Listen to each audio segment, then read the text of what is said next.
بڑھتے ہیں ارون صاحب، آپ کو امپورٹنٹ ڈیٹیل ہمارے ساتھ شیئر کرنے والے تھے خطے کے لحاظ سے. دیکھیے جی، معاہدہ ہونے جا رہا ہے ایک اس کا جس سے جو ہے وہ ساری تاریخ ہی بدل جائے گی اس خطے کی، اور دنیا ہی بدل جائے گی. جس دن اس معاہدے پر دستخط ہو گئے، اس کا مسودہ لکھا جا چکا ہے، جس دن اس معاہدے پر دستخط ہو گئے یہ ایک نئی دنیا ہوگی.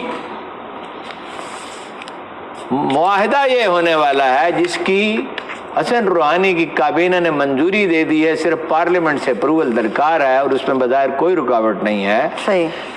$400 بلین، کتنے؟ $400 بلین، $400 ارب. چین ایران میں انویسٹ کرے گا. چائنا ایران میں انویسٹ کرے گا. جی.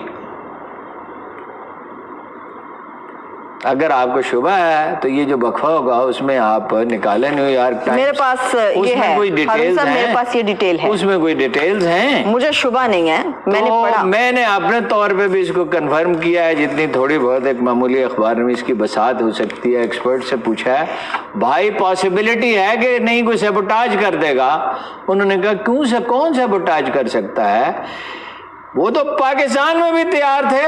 پاکستان میں $60 بلین کی انویسٹمنٹ کے معاہدے تو ہو گئے، اب تک 100 کے ہو چکے ہوتے ہیں. پاکستان غیر مستحکم ہے کیونکہ پاکستان میں مختلف چھوٹے چھوٹے قصبات میں اور دیہات میں کتوں اور ریچھوں کی لڑائیاں بہت زیادہ ہوتی ہیں گاؤں میں. ویسے لوگ انجوائے کرتے ہیں، اس کو ناپسند کرتے ہیں چینی کہ یہ کتے جو ہیں اور ریچھ جو ہیں یہ باقی تو کسی کام آ سکتے ہیں، لیکن ان کی لڑائیاں کیوں ہوتی ہیں؟ عوام انجوائے کرتی ہے. عوام انجوائے بھی کرتی ہے، روتی بھی ہے.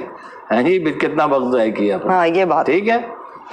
اچھا، اب بات یہ ہے کہ $400 بلین کی انویسٹمنٹ کسی ملک نے تاریخ میں کبھی کسی دوسرے ملک میں نہیں کی ہے. جاپان کا جو مارشل پلان تھا، یا کوریا میں انویسٹمنٹ کی امریکیوں نے، یا اور کہیں کی، بہت سے ملکوں میں کی، بہت سی مطلب یہ ہے کہ اسی وجہ سے امریکہ ایک اتنی بڑی طاقت بن گیا کہ اس کو یونیپولر ورلڈ کہا جانے لگا. $400 بلین کے 100 منصوبے ہیں. ٹھیک. اس میں بندرگاہیں ہیں، بندرگاہ نہیں، بندرگاہیں کئی. اس میں ٹرین سروسز ہیں، ٹرین سروس نہیں، ٹرین سروسز 350 کلومیٹر کے سپیڈ سے گاڑی چلے گی. اس میں مطلب یہ انڈسٹریل کمپلیکس ہیں، اس میں ٹیکنالوجی پارک ہیں، اس میں آئی ٹی پارک ہیں. یعنی اگر وہ استحکام رہے، یہ تو اللہ ہی جانتا ہے نا آنے والا کل کیا لائے گا. استحکام اگر رہے اور ایرانی قوم جو ہے وہاں قیادت جو ہے وہ فرض کیجئے تبدیل بھی ہو جائے مگر اس معاہدے پہ قائم رہیں، تو ایران جاپان بن سکتا ہے. امریکہ کی تو نیندیں اڑ گئی ہوں گی ہارون صاحب. امریکہ کی نیندیں کیا اڑیں گی جب ایک پاگل کو اپنا بنا لیں، ایک ذہنی مریض کو اپنا صدر بنا لیں. ایگریمنٹ ہو گیا تھا امریکہ کا ایران کا ایٹمی پروگرام کے بارے میں، یورپی یونین اس میں شامل تھی. انہوں نے یک طرفہ طور پر توڑ دیا، ان کو دیوار سے لگا دیا. انہوں نے یہ سمجھا کہ ایرانی عربوں کی طرح ہے. ایرانی کوئی برگزیدہ قوم نہیں ہے، لیکن عربوں کی طرح کمزور بھی نہیں ہے. انہوں نے انتظار کیا، لیکن ان کا نیشنلزم بہت طاقتور ہے. وہ کھڑے رہے. ہم نے جناب چینیوں کو جو ہے وہ ہم نے سلو کر دی سپیڈ اس کی، سپیک کی. یہاں $400 بلین انویسٹ کر سکتے تھے، اس لیے کہ دوست ان کے ہم ہیں. ایران ان کا کب دوست تھا؟ ایران تو اب یعنی امریکہ نے دھکیل کے، ایران تو شہنشاہ ایران تو امریکہ کا تھانے دار تھا اس علاقے میں، اور بھٹو صاحب اسی کے ذریعے امریکہ سے روابط رکھتے تھے. اور بھی ذرائع تھے لیکن شہنشاہ ایران بھی، اور ماشاء اللہ سرخان اسی کے پاس تشریف لے گئے تھے وزیر اعظم بننے کے لیے. تو جب یہ آ گئے، دوسرے لوگ آ گئے، تو بھائی جو تبدیلیاں ہوتی ہیں تاریخ میں تو ان سے مفاہمت کرنی پڑتی ہے. صحیح. زندگی سے آپ مفاہمت کرتے ہیں، زندگی آپ سے مفاہمت نہیں کرتی، چاہے کوئی سپر پاور ہو. سپر پاور ہے ہی کوئی نہیں، اللہ تعالیٰ ہے سپر پاور. ان کی اس کی ذات. جو تاریخی عوامل ہیں، سماجی عوامل ہیں، اقتصادی عوامل ہیں، سیاسی عوامل ہیں، وہ تاریخ کا رخ متعین کرتے ہیں، اور وہ ان پہ کسی کا قابو تھوڑی ہے، وہ تو قدرت کا قابو ہے. وہ خدا جانے کہاں سے کیا ہو جائے گا. ٹھیک ہے. ایران میں اگر یہ معاملہ ہو جاتا ہے تو مڈل ایسٹ تو بالکل مڈل ایسٹ کا واحد مستحکم ملک ہے، باقی غیر مستحکم ہے، یہ قدر مستحکم ہے۔ اگر کچھ اس کے نتیجے میں یہ ہو کہ کچھ لوگوں کی گریونسز وہاں کم ہو جائیں، انٹیلیجنس بہت سخت ہے، عدالتی نظام اچھا نہیں ہے، بے روزگاری تو ختم ہو جائے گی، اگر پراپر انویسٹمنٹ بر وقت ہونے لگی تو جابس تو اتنی ہو جائیں گی کہ ایران میں لوگ شاید دوسرے ملکوں سے نوکری کرنے کے لیے جائیں۔ پاکستان کے لیے کیا ہوگا اس میں؟ پاکستان کے لیے تو یہ اتنی بڑی خوشخبری ہے جس کی کوئی حد ہی نہیں، اس لیے کہ اب تو پاکستان ایک تو انڈیا نکل گیا ایران سے، ٹھیک، جب 400 افغانستان سے وہ پہلے نکل چکا ہے، بالکل انڈیا نکل جائے گا اگر اس معاہدے پر عمل درآمد ہوتا ہے۔ ابھی معاہدے پہ دستخط نہیں ہوئے، پارلیمنٹ سے منظوری باقی ہے، تو انڈیا تو نکل جائے گا۔ انڈیا بنیا کتنی انویسٹمنٹ کر سکتا ہے؟ وہ ہندو کتنی انویسٹمنٹ، بنیا ہندو تو نہیں، ہندوؤں میں تو اچھے بھی ہوتے ہیں، برہمن کتنی انویسٹمنٹ کر سکتا ہے؟ $2 بلین، $4 بلین، $10 بلین، $20 بلین۔ یہ تو کبھی انہوں نے حکومت کی نہیں، تو 1000 سال کے بعد حکومت ملی ہے، اور 1000 سال پہلے بھی ہندوستان اکٹھا تھوڑی تھا، یہ تو چھوٹے چھوٹے راجواڑے تھے، ان میں تو وہ ظرف ہی نہیں ہے، وہ صلاحیت ہی نہیں ہے۔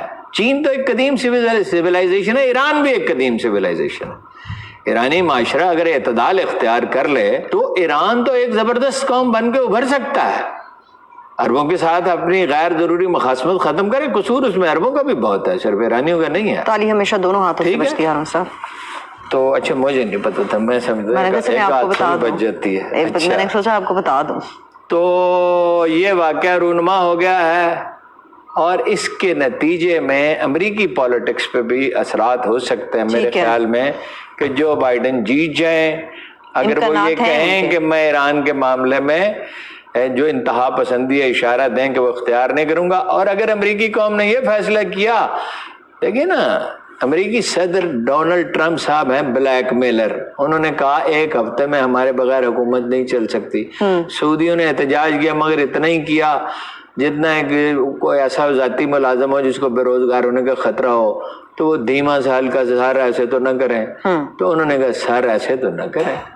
سعودی عرب جو ہے وہ ایک قدیم ملک ہے، اور یہ ہے، اور عرب بہت قدیم تہذیب ہے، اور یہ ہے وہ فلاں ہے، لیکن واقعہ تو یہی ہے۔ اور جو گولیاں چلی تھی پرنس محمد پہ، وہ کس نے چلائی تھی؟ یہ اطلاع غلط ہے اگر کسی نے کہی کہ وہ لوکل چلائی تھی، لوکل چلائی ہوتی تو اس کو پکڑ نہ لیتے، ان کی انٹیلیجنس اچھی ہے، ان کی پولیس ٹھیک ہے، اس کے بارے میں غالب امکان یہ ہے کہ وہ امریکیوں نے چلوائی تھی، اس لیے کہ وہ کچھ پر پرزے نکال رہا تھا۔ کچھ واقعات ہوئے تھے جو ایسے ہیں جن کو بیان کرنے میں مجھے تامل ہے، ان کو اچھا عرب تو ڈر گئے، اللہ کے رسول نے فرمایا تھا، پھر میں کہتا ہوں کہ چاند بزرگ میروں کے سوا ہر شخص کو پتا ہے کہ رسول اللہ کی ہر پیشین گوئی پوری ہوئی یا پوری ہو جانی ہے، کہ دمشق میں خرابی ہوگی تو ہر کہیں خرابی ہوگی، اور فرمایا تھا کہ ویل للعرب، یعنی فتنوں کا زمانہ آئے گا تو عربوں کے لیے بربادی ہے۔ ٹھیک ہے، ایرانی جو ہیں وہ فائنلی یہ اب آپ کہیں گے بالکل ہی الٹی بات کرتی، تو بڑا پیراڈاکس ہے، امریکیوں کے ساتھ بھی جا سکتے ہیں، ایرانی امریکیوں کے ساتھ بھی جا سکتے ہیں، ہاں $500 بلین دے دیں، انویسٹمنٹ کر دیں، جو آپس کی وہ ایک چپکلش تنازع ہے وہ سب ختم ہو سکتا ہے۔ ہاں، وہ ایرانیوں کا مسئلہ کو اصول پسندی کا اتنا نہیں، قوم پرستی کا ہے، اصول پسندی اور ہوتی ہے، قوم پرستی اور۔ اگر ایسا نہیں ہوتا تو امریکہ اپنا اثر و رسوخ استعمال کر سکتا ہے پارلیمنٹ میں منظوری کے امریکہ نہیں، پارلیمنٹ میں منظوری تو روکنا مشکل ہے میرا خیال ہے، اس لیے کہ وہ پاکستان جیسی پارلیمنٹ نہیں ہے، وہ لڑنے دیتے ہی نہیں الیکشن، جس آدمی کے بارے میں انہیں ذرا سا بھی شبہ ہو وہ الیکشن نہیں لڑ سکتا۔ وہاں صدر کا یا وزیر اعظم کا الیکشن اس طرح نہیں ہوتا کہ کوئی زرداری صدر بن جائے تو کوئی یوسف زرا گیلانی وزیر اعظم بن جائے، وہ تو غیر ملکیوں کے ساتھ کسی کا ذرا سا بھی تعلق ہے تو وہ الیکشن نہیں وہاں لڑ سکتا۔ آگے بڑھنے کے لیے سی پیک کا جو راستہ تھا، اس کے آپ نے خود بھی اس کو مانا اور سب جانتے ہیں کہ اس کی رفتار سست ہوئی ہے، لیکن ہارون صاحب پاکستان اس سے کیسے بینیفٹ حاصل کر سکتا ہے اگر جب چائنا ایران کے اندر باقاعدہ پاکستان تبھی بینیفٹ کر سکتا ہے جب یہاں استحکام آئے، یا تو طویل عرصے تک ایک ہی حکومت رہے، اور ایک ہی حکومت تب رہ سکتی ہے وہ عوامی امنگوں کے مطابق ہو اور وہ قصاص اور انتقام کا فرق سمجھتی ہو. قصاص یہ ہوتا ہے جتنا جرم اتنی سزا، اور ہر مجرم کے لیے سزا، چاہے وہ حکمران